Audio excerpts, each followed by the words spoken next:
Cinema అయితే మామూలుగా లేదు. హరీష్ శంకర్ డైరెక్షన్ గానీ, Pawan Kalyan acting and screen presence, DSP music గానీ సూపర్ ఉన్నాయి. నిన్న నైటే చూసానండి. గబ్బర్ సింగ్ మామూలుగా లేదు. ఏమిటండి మీరు మాట్లాడేది? ఇంకా మన సినిమా ఉస్తాద్ భగత్ సింగ్ గురించి మాట్లాడితే లిటరల్ గా మాట్లాడకపోవడమే బెస్ట్. అసలు వర్కౌట్ అవ్వలేదు, నాకు బాగాలేదని అంటాను నేను. హరీష్ శంకర్ ఇంకా 2000s లో 2010 లోనే ఉన్నాం అనుకుని తీసారో తెలియట్లేదు. లిటరల్లీ ఆడియన్స్ ని గ్రాంటెడ్ గా తీసుకున్నారు. నీలో బేసిక్ సెన్స్ ఉంటుందనుకున్న ప్రతిసారి నువ్వు నన్ను డిసప్పాయింట్ చేస్తూనే ఉన్నావు. టెర్రరిజం అంటాడు, పాలిటిక్స్ అంటాడు, లవ్ అంటాడు, పోలీస్ అంటాడు, మొత్తం అన్ని అవుట్డేటెడ్ స్టఫ్ అంతా కలిపి ఒక సినిమాలో తీశారు.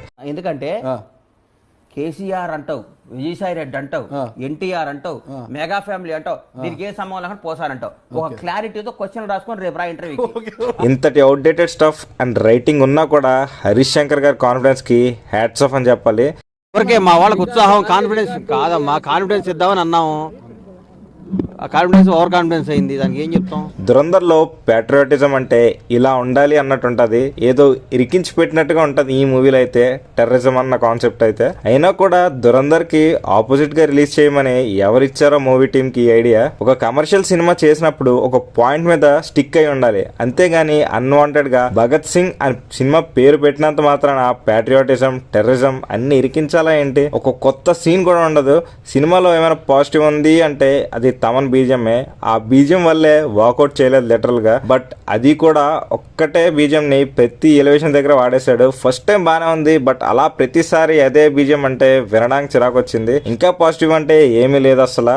ఎలివేషన్ సీన్స్ ఉన్నాయి, బట్ దానికి ప్రాపర్ సెటప్ ఉండదు, పే ఆఫ్ ఉండదు, ఏమీ ఉండదు. పాత సాంగ్స్ తెచ్చేసి రీమిక్స్ చేసి సింక్ లేని సీన్స్ దగ్గర ఇరికించారు. పాత డైలాగ్స్ తెచ్చి అటు ఇటు లైన్స్ మార్చేసి అవే డైలాగ్స్ పెట్టేశారు. ఒక ఫ్యాన్స్ కోసం పెట్టారు అనుకోవచ్చు, బట్ టూ హెవీగా వాడడం వల్ల బోరింగ్ అనిపించింది. రాశి ఖన్నాని ఎందుకు పెట్టారో కూడా తెలీదు. Literally wasted potential of a role అని చెప్పొచ్చు. అండ్ సినిమాలో మెయిన్ క్యారెక్టర్ శ్రీలీల, బాబోయ్ అసలు ఫస్ట్ హాఫ్ అయితే బిలో యావరేజ్ అనిపించింది. బట్ శ్రీలీల వచ్చిన దగ్గర నుంచి మూవీ గ్రాఫ్ డౌన్ అయింది. అలాగా లిటరల్ గా వాకౌట్స్ చేశారు శ్రీలీల సీన్స్ తర్వాత జనాలు. ఓకేగా సీరియస్ టోన్ లో వెళ్తుంటది మూవీ, బట్ శ్రీలీల ఎంట్రీ నుంచి ఇంకా సినిమా అయితే డెడ్ స్లీపే. సినిమాకి నువ్వే పడుకుంటే అందరు పడుకోర్రే.